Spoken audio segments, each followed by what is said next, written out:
ইতি, তুমি এসব কি করতেছো? আরে আমার চোখে কিছু দেখতেছি না। এই আরে তুমি জানো না আজকে আমাদের ম্যারেজ অ্যানিভার্সারি, এর জন্য তোমাকে আমি সারপ্রাইজ দিচ্ছিলাম। এইভাবে কি কেউ কখনো কাউকে সারপ্রাইজ দেয়? আর তুমি কি জানো না এসব আমার পছন্দ না? কেন? হেই,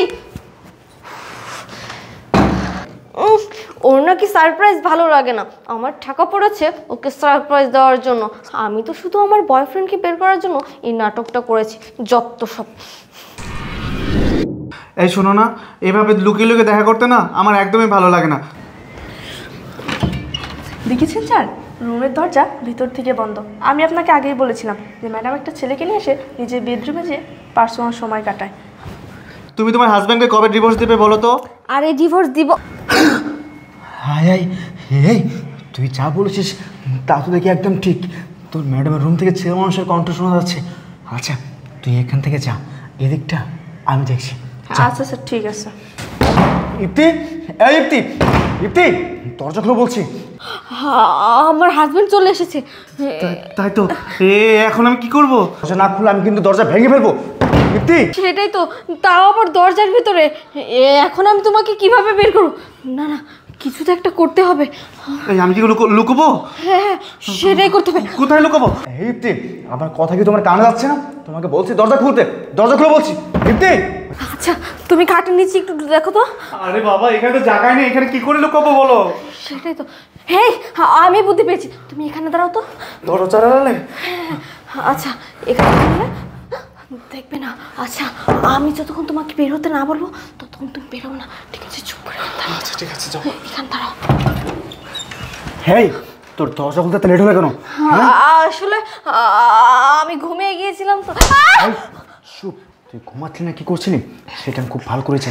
তোর নাগরকে কোথায় লুকিয়ে রাখছিস? তাড়াতাড়ি বের কর, বের কর বলছি। কি বলছো? নাগর মানে তোমার কি মাথা টাথা গেছে আশিক? আমার মাথা চায়নি, আমার মাথা ঠিকই আছে, বুঝতে পেরেছি। সোজা আঙুলে ঘি না উঠলে আঙুলটা পাকা করতে হয়। তুই খুঁজে বের করবি না, আমাকে খুঁজে বের করতে হবে, তাই তো? ওয়েট,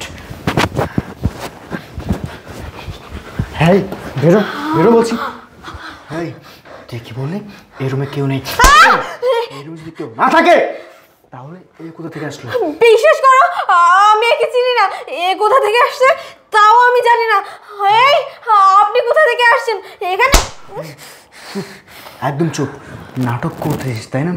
বাহ, কত সুন্দর নাটক করতে পারিস তুই। আর তুই যে এত ভালো এত সুন্দর নাটক করতে পারিস সেটা আমি আগে জানলে তোকে আমি নিজে মিডিয়াতে চান্স করে দিতাম, তাহলে এতদিন তুই তোর জীবনে অনেক দূর এগিয়ে যেতে পারতি। শোন একটা কথা বলে তোকে, তুই তো ভাবছিস আমি এসব কী করে জানি? আমি কি করে জানি যে তোর রুমে তোর নাগরকে নিয়ে তুই শুয়ে আছিস? হ্যাঁ তাই তো, তুমি কি করে জানো যে আমি আমার নাগর নিয়ে ঘরে শুয়ে থাকি? কি করে জানি? শুনতে চাস তুই? শোন তাহলে। স্যার দাঁড়ান, আপনার সাথে আমার কিছু কথা ছিল। কিছু কথা ছিল? বল, কি বলবি? স্যার আপনি কি কালকে কিছু দেখেননি? আরে কালকে কিছু দেখিনি মানে কি দেখবো? আর কোন সময়ের কথা বলছিস? ওই যে আপনি যখন অফিস থেকে বাসা আসলেন, ম্যাডাম আপনাকে স্প্রে মারলো, তখন কি আপনি কিছুই দেখেননি? কই না তো, সে সময় তো আমি কিছুই দেখিনি। আর দেখবই বা কীভাবে? কারণ তোর ম্যাডাম আমার মুখে স্প্রে মেরেছিল। আর তোর ম্যাডাম আমার মুখে স্প্রে মেরেছিল কারণ গতকাল আমাদের অ্যানিভার্সারি ছিল, আর তাই তোর ম্যাডাম আমাকে সারপ্রাইজ দিচ্ছিল। আর তুই কী বলছিস আমি কি দেখিনি, কি দেখবো, কী যাতা বলছিস? স্যার আমি কোনো যাতা বলছি না, আমি বুঝতে পেরেছি আপনি কালকে কিছুই দেখেননি।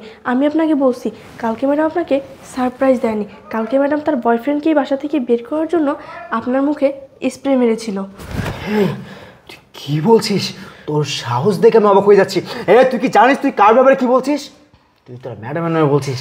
আর তুই ভুলে যাস না তোর ম্যাডামের জন্য তুই এই বাসায় চাকরিটা পেয়েছিস। তোর ম্যাডাম তোকে তার নিজের ছোট বোনের মতো দেখে। তোর ম্যাডাম যদি জানতে পারে তুই তার ব্যাপারে এসব আজে বাজে কথা বলছিস তাহলে তোকে এই চাকরি থেকে বের করে দেবে। আর তুই যেসব বলছিস এগুলোর কি কোনো প্রমাণ আছে তোর কাছে? না স্যার, আমার কাছে কোনো প্রমাণ নেই, কিন্তু আমি যেটা বলি আপনি যদি এটা করেন তাহলে অবশ্যই প্রমাণ পেয়ে যাবেন। আমি ম্যাডামকে বলতে শুনেছি ওই ছেলেটা নাকি আজকেও বাসায় আসবে, তাহলে আপনি আজকে অফিসে গিয়ে তাড়াতাড়ি চলে আসবেন, তাহলে ম্যাডামকে ধরতে পারবেন। আচ্ছা ঠিক আছে, তুই যেহেতু বলছিস সেই ছেলেটা আজকেও আসবে, তাহলে আজকে আমি অফিস থেকে বাসায় তাড়াতাড়ি ফিরবো। এসে যদি দেখি তোর কথা সত্যি তাহলে তোর কপাল ভালো, আর যদি দেখি তোর কথা মিথ্যা প্রমাণিত হয়েছে তাহলে তোর নসিবে যে কী লেখা আছে তা একমাত্র উপরওয়ালা জানে, এছাড়া কেউ জানে না। বলে দিলাম। আচ্ছা স্যার, ঠিক আছে। আর দরজা সবসময় লাগাবি না। এই শুনলি, আমি ভাবতে পারতেছি না আমি এতটা দিন এতটা বছর কার সাথে সংসার করে গেছি।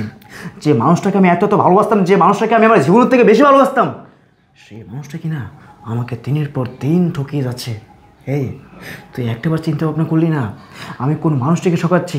যে মানুষটা আমাকে তার জীবন থেকে বেশি ভালোবাসে, যে মানুষটা কিনা আমার চাও পাওয়া আমি কোনো কিছু চাওয়ার আগে আমার সামনে হাজির করে।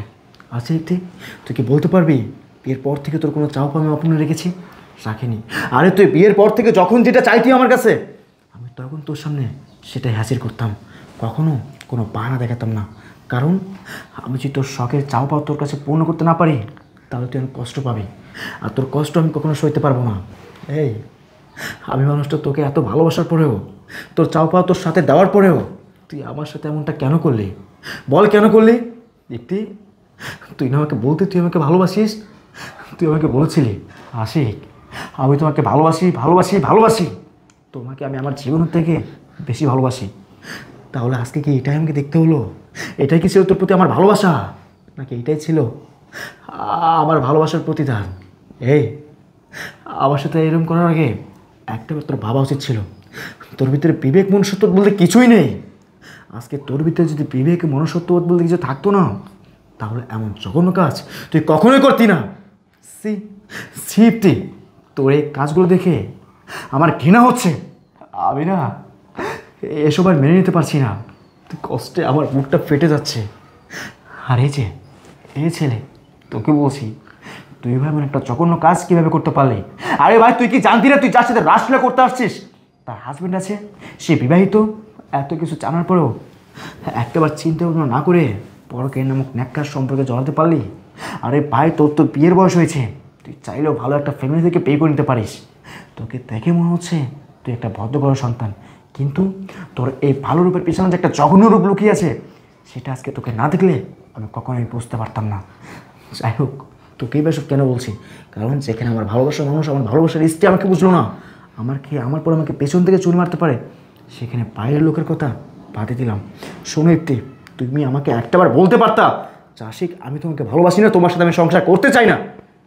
আমি তোমাকে ডিভোর্স দিয়ে দিতাম, আমি তোমার সাথে সংসার করতাম না। কারণ যে মানুষটা আমাকে ভালোবাসতে চায় না, যে মানুষটা আমার সাথে সংসার করতে চায় না, আমি তার পথে কাটা হয়ে তার জীবনে থাকতে চাই না। যাই হোক তুমি যেহেতু আমাকে ভালোবাসো না, তুমি তোমার নাগরকে ভালোবাসো, তুমি তোমার নাগরকে নিয়েই সুখী থেকো। আমি তোমাকে ডিভোর্স দিয়ে দেবো। I want to divorce. এই কি বলছো আশিক? আমাকে ক্ষমা করে দাও, আমাকে ডিভোর্স দিও না। চুপ, একদম চুপ। ক্ষমা, তাই না? আরে ক্ষমা শব্দটা তোর মতো নারীর মুখে কখনোই মানায় না। কারণ তুই তো কোনো ভুল করিসনি, তুই করেছিস অন্যায়, তুই আমাকে নিয়ে খেলেছিস, আমাকে আমার ভিতর থেকে ভেঙে চুরমার করে দিয়েছিস। তারপরেও ভাববি কী করে যে আমি তোকে ক্ষমা করবো? আমি তোকে ক্ষমা করতে পারবো না। তুই এখন ভালোই আমার বাসা থেকে বের হয়ে যাবি, নাকি তোর বিরুদ্ধে আমি আইনগত ব্যবস্থা নিব? বল। না হায় আল্লাহ, এতদিন আমি কার সাথে সংসার করেছি? দুধ কলা দিয়ে কালচার পুষেছি আমি এতদিন। সি